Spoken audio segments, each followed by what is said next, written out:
Ready? Yes. Hey everybody, this is Seth with SethPerler.com, and I'm here with Elliott, the kid therapist today. How you doing, Elliott? I'm doing pretty good, Seth. All right, right on. We're here to talk about a very important topic today, and that is...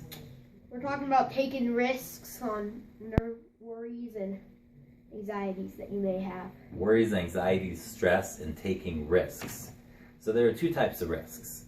There are healthy risks and there are unhealthy risks. We are only talking about healthy risks today, risks that are good for you to take. So tell us about what advice do you have, kid therapists, for students in elementary school, middle school, or high school that are having a lot of stress and they feel like they want to take a risk on something that could be good for them, but it's really uncomfortable to do? I mean, I've had a lot of experience. Like, I used to be nervous about getting sick, and I had to go on this trip, a 2-day sleepaway with my school, and I was really nervous, and it took a while, but I went, and I couldn't do it, and I came back the next day, and But you actually went on it. Yeah. At first. Yeah, I did, and then you came back.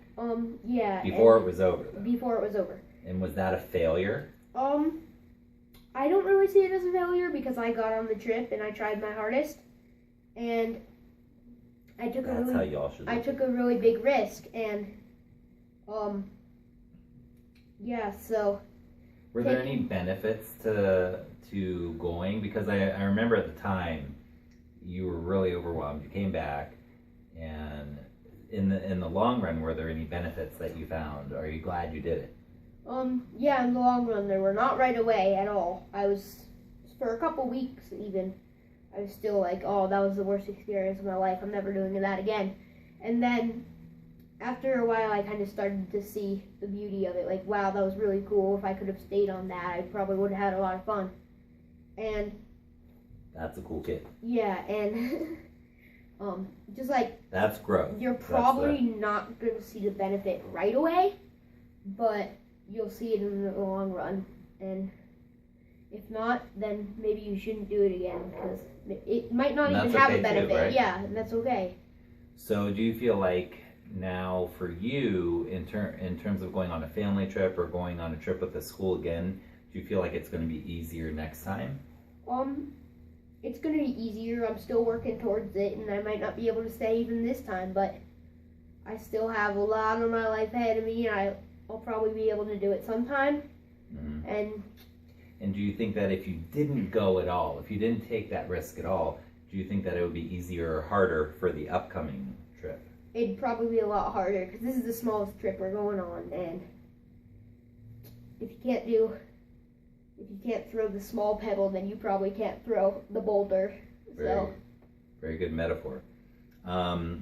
So baby steps. So can you give students maybe one more tip that's really worked for you in dealing with some of the stresses that you've had or some of the anxiety that you've had? One or two things that have really helped you work through some of your anxieties? Taking risks. That's probably the biggest one, because if it's exposure therapy pretty much. Like if you're afraid of an elevator, it's baby steps. You go in the elevator, you get out. Next day, you go in the elevator, close the doors, open them, get out. Go in the elevator, go up one floor, get out. And after a while, you'll just become really used to it. So that's probably what works for me the best, but there's a bunch of other tips out there. Maybe one more? Try to do some breathing, like, I know this really cool breathing thing where you breathe in for 5 seconds and breathe out, and it calms you down, and it really, you can kind of just be like, I'm here, I'm doing this, and it's going to be okay. Worst thing that can happen, maybe I will get sick, and I'll just have to call my mom, and she'll come pick me up. So. Cool, good. So taking healthy risks, taking them bit by bit. What did you call it? Exposure therapy? Yeah. This is kid therapist. Brilliant. And then you said about breath, which I work with my students on all the time because breathing is so important. It may sound silly and simple, but it's actually incredible. You have to learn how to breathe the right way. I'll do some videos on that at some point. But for today, I think we'll wrap it up. I want to thank Elliott, kid therapist here, for being here. And we'll wrap it up today. Take care.